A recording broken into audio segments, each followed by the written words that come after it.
C'est bien beau, mais il faut partir sur une vision. Une vision sur 10 ans. Sur 10 ans, qu'est-ce que la Côte d'Ivoire veut être? Soit on veut être une nation reconnue pour sa formation, soit on veut être une nation reconnue pour son championnat, par exemple les championnats les plus structurés d'Afrique de l'Ouest, soit on veut être une nation reconnue pour la qualité de ses entraîneurs, soit on veut être un championnat qui fournit les grands clubs européens. Il faut qu'on se définisse.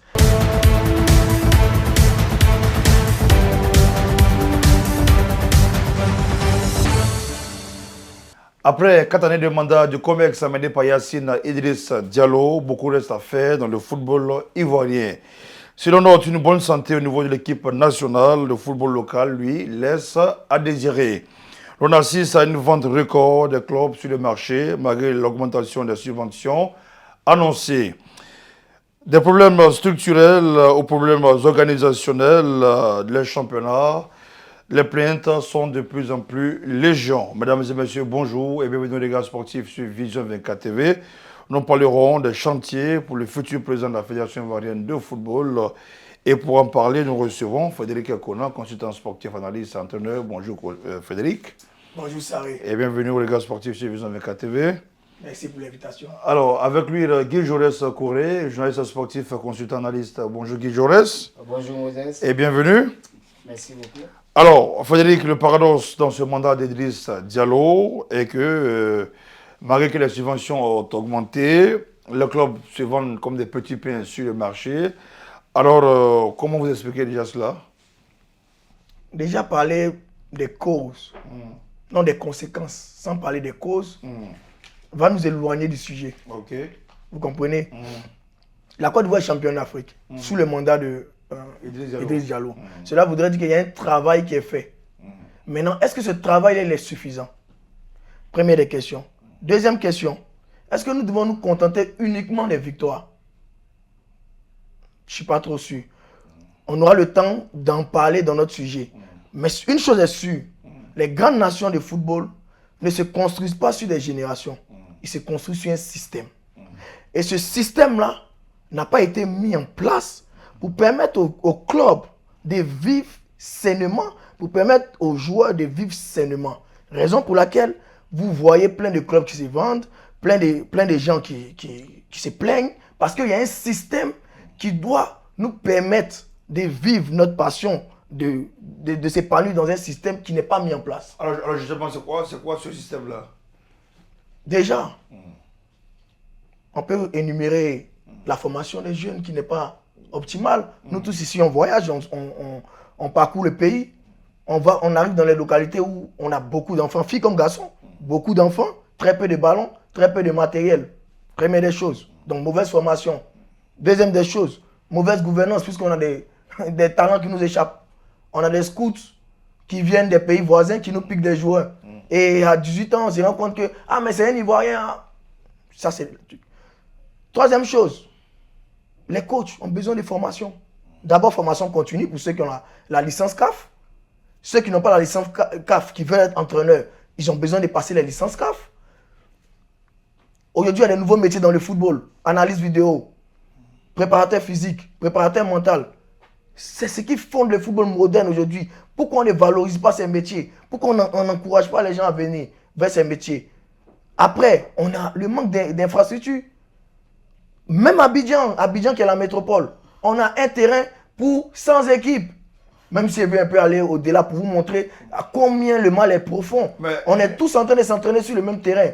Donc si tout ça n'est pas mis en place pour permettre au football ivoirien de rayonner, mais bien évidemment les gens vont vendre les clubs. Mais justement, est-ce que c'est à la fédération de construire des terrains d'entraînement pour le centre de formation? La fédération est chargée de diriger le football ivoirien. Ce n'est pas des réformes. C'est la fédération qui valide l'accès au football. Oui. Quand vous finissez au ministère de l'Intérieur, vous venez faire une affiliation. Sur quelle base on vous a affilié à la fédération? Qu'est-ce que vous avez donné comme garantie pour être affilié à la fédération? Voilà où on attend la fédération. Quand la Côte d'Ivoire va jouer des compétitions, elle gagne de l'argent. Cet argent est donné pour financer le football des jeunes, le football féminin. Est-ce qu'on a une compétition des jeunes au niveau des U12, au niveau des U15, au niveau des U17? Est-ce que la formation dans nos académies est supervisé. C'est-à-dire, à savoir, tant au niveau éducatif qu'au niveau footballistique. On voit des gamins qui abandonnent les études déjà à 12 ans. Qu'est-ce que ce gamin-là va devenir à 18 ans? Même s'il est professionnel, mais quelqu'un qui ne va pas à l'école. Et comment son niveau de réflexion? Est-ce qu'on pense à sa reconversion? Donc il y a tout ça qu'on doit, c'est de tout ça qu'on parle des systèmes. Et si ce système-là est mis en place, vous allez voir que les clubs seront viables. Vous allez voir que ces présidents-là qui tiennent des clubs, puisqu'ils ne sont pas en marche avec la politique de la fédération, ils vont laisser pour que d'autres qui sont plus compétents prennent ces clubs. Alors justement, Corée, déjà, votre regard sur le fait que les subventions ont augmenté et les clubs se vendent chaque jour sur le marché? Déjà, il faut préciser que les subventions qui ont augmenté ne suffisent pas à elles-mêmes de conduire des projets. Je veux dire, sur une saison, voilà, une subvention en D3 de 30 millions, en Ligue 2, je crois que c'est 50 millions. Mais quand vous voyez les charges d'un club, est-ce que cette manne financière, elle suffit? Maintenant, après, ce n'est pas la fédération seulement de donner des moyens au club. Le club, c'est d'abord une association, c'est d'abord, on va dire aujourd'hui, avec l'industrialisation du football, c'est une entreprise. Donc, c'est le chef d'entreprise qui va aussi chercher les moyens pour venir entretenir son équipe, son club. Donc, la fédération fait sa part. C'est qu'elle peut. Après, il faut remarquer quelque chose. Le football aujourd'hui est devenu, tout le monde, c'est devenu un sport, on va dire, lucratif. Donc, quand il y a beaucoup d'argent quelque part, donc on dit là où il y a le miel, il y a toutes sortes d'abeilles, on va dire, de mouches qui viennent. Voilà, qui viennent. Donc, il y a des gens qui ne savent rien, qui ne savent pas grand-chose du football. Il y a des gens qui ne sont pas de vrais passionnés. Il y a des gens qui ont vu qu'il y a de l'argent dans le football. Donc, ils viennent et ils réunissent 5, 10 personnes au quartier. Ils créent un club. Parce qu'ils se disent, bon, je crée un club, je mise un peu, ça atteint un certain niveau. Et puis après, je le revends. Et puis, vous avez aussi une autre catégorie de personnes qui ont cette passion de pouvoir de vouloir créer des clubs, de vouloir les gérer, d'aider des jeunes, mais qui se heurtent à la dure réalité, c'est-à-dire les moyens financiers.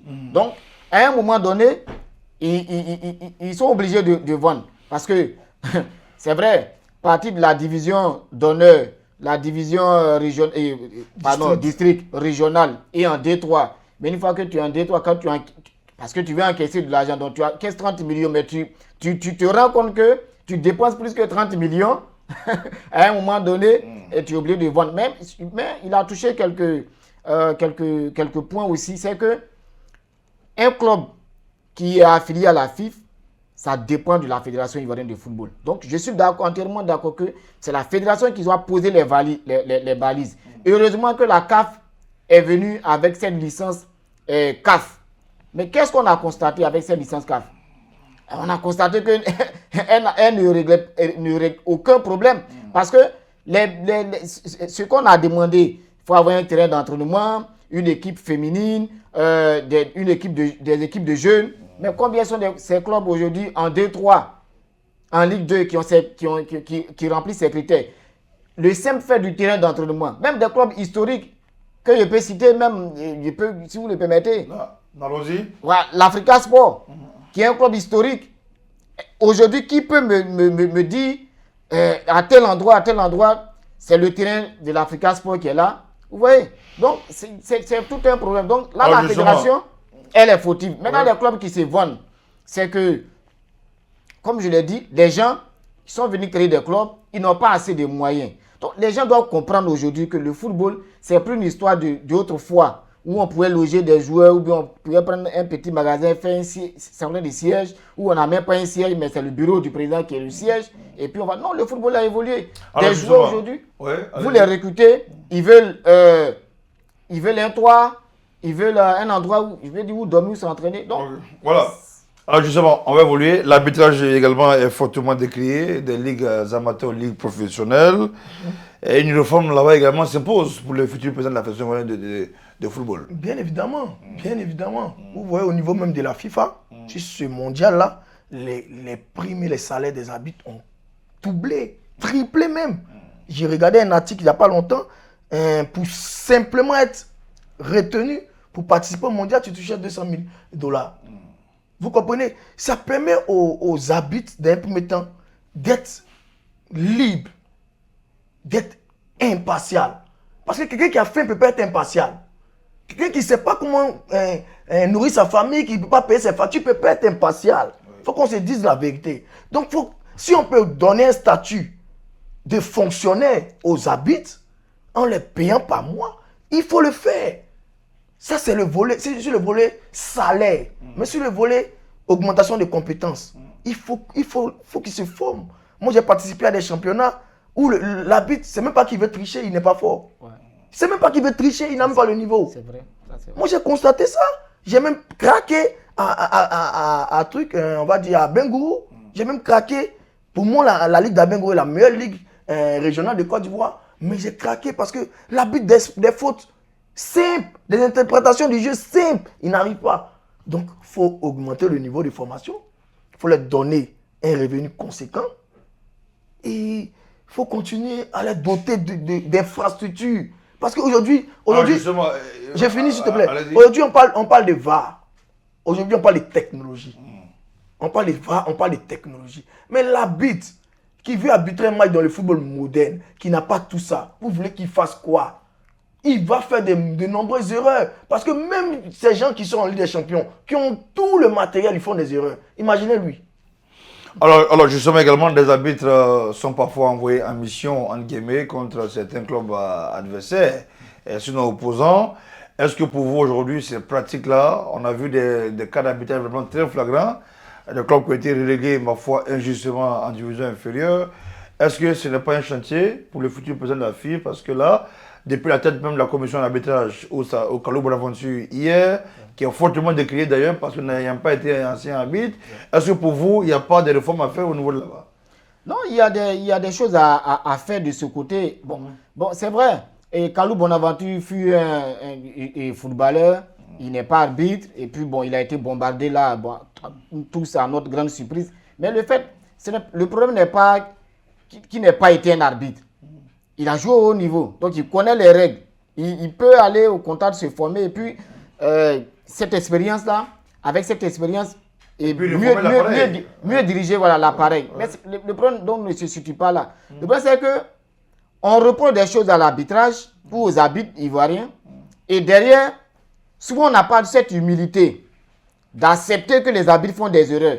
Mais derrière, vous voyez le président Kalou Bonaventure qui fera des sorties pour dire l'arbitrage ivoirien a un bon niveau. Mais tu as un bon niveau, tu n'es pas à la Coupe du Monde. Tu as un bon niveau même à la CAN, vous êtes peut-être c'est un seul arbitre qu'on a vu. Qui est quatrième officiel. Et à son retour qu'on a célébré parce qu'il a arbitré un match, je crois, Égypte. C'était Égypte-Angola ou quoi. Il est revenu, on l'a célébré. C'est bien. Donc, si on veut célébrer nos arbitres, comme il a dit, au niveau formation, ça, il faut tirer le chapeau au président Idriss. Quand il est arrivé, moi j'ai assisté à des séminaires, les arbitres ont été formés. Mais comme il a dit, c'est que souvent les arbitres eux-mêmes, ce n'est pas que la formation leur manque.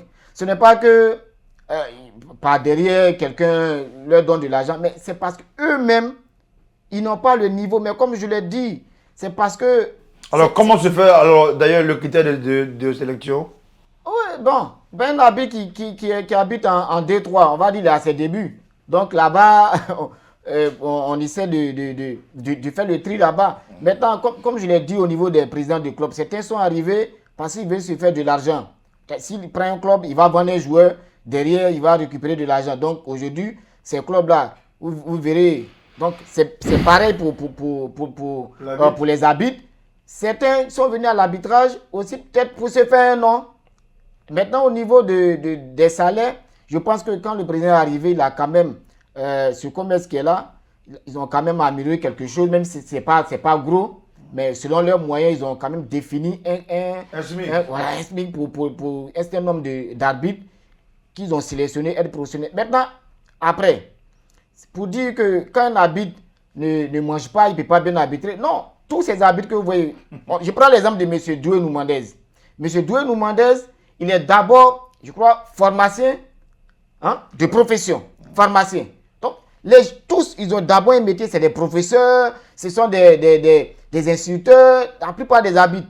Donc, ils ont d'abord un métier. Donc, il n'y a pas que ceux qui ont un métier, il y en a qui sont que arbitres. Il y a d'autres qui sont que arbitres. Il y en a qui sont élèves, mais je veux dire, quand tu es élève et collégien ou étudiant, mais après, tu arrives à te prendre un boulot. Donc, je vais dire, c'est parce qu'eux-mêmes, ils sont de mauvaise foi. Le cas de Doué Noumandez, il y en a combien dans le football ivoirien? Non, oui, c'est ce que je dis. Il y en a quelques-uns, mais la grande majorité, ce n'est pas des Doué Noumandez. Ce n'est pas des profils de Doué Noumandez. Oui, mais quand tu es d'abord, je veux dire, l'arbitrage, on y vient d'abord parce qu'on est passionné, parce qu'on a d'abord un travail. On va évoluer. Alors, le championnat ivoirien n'est pas attractif, manque d'engouement dans les gradins. Et le niveau même de la Ligue 1 de Côte d'Ivoire également n'est pas véritablement attrayant au point de dernier du monde. Quelles sont les recettes pour redynamiser le football ivoirien? Déjà, avant de donner les recettes, il faut révéler le problème. Pour moi, le problème, c'est les présidents des clubs qui ne sont pas outillés, qui ne sont pas qualifiés pour être président des clubs. Parce que les présidents des clubs qui comptent sur la subvention, déjà, c'est catastrophique. Et moi, je n'ai pas même pour une réforme, pour instaurer une DNCG en Côte d'Ivoire, qui sera chargée d'abord de voir les garanties sur l'année avant de bénéficier. On a mis la loi sur le sport sur la table. La loi sur le sport en Côte d'Ivoire sur la table. Je crois que ça a été voté depuis 2014, mais rien. Voilà, avant de bénéficier de la subvention. Et après, formation des coachs et des présidents. Pourquoi formation des présidents? Parce que si le président il est formé, il comprend que sa structure doit se financer elle-même, doit créer des ressources, doit créer de l'argent. Donc, il va penser à un plan marketing en place. Et ce plan marketing va créer quoi? Va créer de l'engouement autour de sa structure. Donc, ramener des supporters. Et quand les supporters arrivent, automatiquement, les sponsors, ils arrivent. Parce que les sponsors, ils veulent vendre des gadgets, ils veulent vendre leurs produits, ils cherchent la masse. Et une fois que cette masse est arrivée, la billetterie du club augmente, les produits dérivés augmentent, l'argent que le club gagne, ça augmente. Est-ce que vous comprenez? Ils peuvent grandir en tant qu'institution et ils peuvent miser sur la formation. Parce que si on n'arrive pas à avoir de la qualité dans notre championnat de Côte d'Ivoire, c'est parce que la formation n'est pas bonne. La majorité des clubs, si j'enlève Yamsoko, j'enlève la SEC, j'enlève le FC San Pedro, tout le reste, c'est approximatif. La formation des joueurs ou des dirigeants? La formation des jeunes, des joueurs. La formation des joueurs, c'est approximatif. C'est très approximatif. Parce que moi, j'ai dit que des gamins qui ne vont pas à l'école, leur formation est approximative. Le gamin doit aller à l'école et en même temps être formé sur le plan footballistique. Combien de clubs en Côte d'Ivoire arrivent à le faire? Très peu. En académie interne? Oui, en académie interne. Et parce que c'est ceux-là qui vont monter en équipe première. De telle sorte que chaque club ait une identité de jeu. Et quand des identités se retrouvent, ça donne toujours du spectacle. Mais tant que les présidents de clubs ne sont pas formés, on sera toujours dans ça. Corée, aujourd'hui, quels sont les chantiers pour vous? Qu'est-ce que Yacine Idriss Diallo devait faire qu'il n'a pas fait? Ou qu'est-ce qu'il a fait qui n'a pas fonctionné? Et quels sont les chantiers véritablement qui attendent le futur président de la FIFA? Bon, j'ai lu dans le programme du président Idriss, il y avait 12 piliers, si je ne me trompe pas. Et puis j'ai vu que c'était aller gagner la CAN, et l'organisation de la CAN, il a gagné, ce qui a été réussi. Mais les compétitions et la professionnalisation du football local, non, ça on est très loin d'une professionnalisation parce que, on l'a dit ici, hein, les clubs, il y a des clubs qui ne sont pas outillés, il y a des clubs qui ont à peine un siège, un terrain d'entraînement. C'est de là ça part. Des clubs qui n'ont pas des équipes de jeunes. Ça aussi, c'est problématique. Donc, il y a quand même certaines choses qui ont été réussies. L'équipe nationale, il a parlé de sponsoring. Vous voyez, pourquoi tous les sponsors, quand ils viennent, ils vont vers l'équipe nationale? Parce que là-bas, il y a la masse. Donc, les sponsors, ils vont parce qu'ils vendent les images. Et au niveau des clubs, ce n'est pas que le problème de la fédération. Parce que les clubs, eux-mêmes, ne partent pas chercher leurs supporters. Et puis, il y a un autre problème, c'est que l'Ivoirien lui-même a délaissé le football local. Ça, il faut le dire Non, clairement. je suis pas d'accord. L'Ivoirien lui-même a délaissé le football local. Je suis pas d'accord. Oui, c'est bien pour aller regarder Classico. Donc, ce que... Je suis pas d'accord. On voit dans les équipes des quartiers, le tournoi des quartiers, on voit de l'affluence. On voit de l'affluence. Que ce soit les tournois des Maracana, oui. que ce soit les tournois des Maracana, que ce soit les matchs de grands poteaux dans les quartiers, il y a de l'affluence. Je vous explique. Il y a pas de les gens ne sont pas intéressés par le football Ligue 1 parce qu'il n'y a pas de qualité. Je vous explique. Disons-nous la vérité, il n'y a pas de qualité. Moi, je suis au quartier. Il n'y a pas de spectacle aussi dans les tribunes. Oui. On vient au terrain, c'est pas que pour regarder le football. Pourtant, moi, je vais au stade Ligue 1 pendant des années, je vois du spectacle. Quel match? Je vois du spectacle. Donnez-moi le dernier match que vous avez vu. Je viens. Le petit Konaté Ouma qui a signé la saison dernière à Monaco. Il vient d'où? Il vient de la Ligue 1. Mais Ouma Diakité. Mais il vient de la SEC Mimosa. Oui.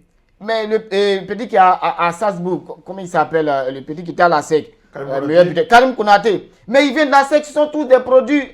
C'est pourquoi tout à l'heure, quand on disait que la formation elle est mal faite, peut-être au niveau de sport-études, peut-être que je suis d'accord, mais la formation des joueurs sur le terrain, mais la Côte d'Ivoire est l'un des pays les plus formateurs. Chaque année, des jeunes joueurs quittent la Côte d'Ivoire pour l'Europe. Certains même ne sont même pas passés par la Ligue 1. Je prends le cas de Cotonou, Ghislain Koné et autres, qui jouent aujourd'hui en équipe nationale. Quand vous voyez l'équipe nationale de Côte d'Ivoire, qui a joué la Coupe du Monde de 2026, mais quasiment la moitié est formée ici. Donc, ce que je veux dire, le président Idriss, là où le truc que je reproche au commerce d'Idriss, c'est que déjà, il se focalise trop sur l'équipe nationale. Et il y a la visibilité, je veux dire la communication qui est autour de l'équipe nationale n'est pas assez autour du championnat. Voilà, ça, c'est le reproche que je fais. Maintenant, pour les compétitions de jeunes, je suis tout à fait d'accord. Il n'y a pas véritablement de compétition de jeunes. Parce alors, justement, quel est votre regard sur la qualité et de la prestation de la Ligue 1 de Côte d'Ivoire? Non, la Ligue 1, pour moi, elle est à son échelle, elle a un bon niveau. Parce qu'un championnat ne peut pas être mauvais. Et puis, l'on vient chaque année le piller. Vous voyez, le championnat, il va... Et puis, la vente des joueurs, je vais vous expliquer un truc. Vous voyez Kylian Mbappé, il jouait où?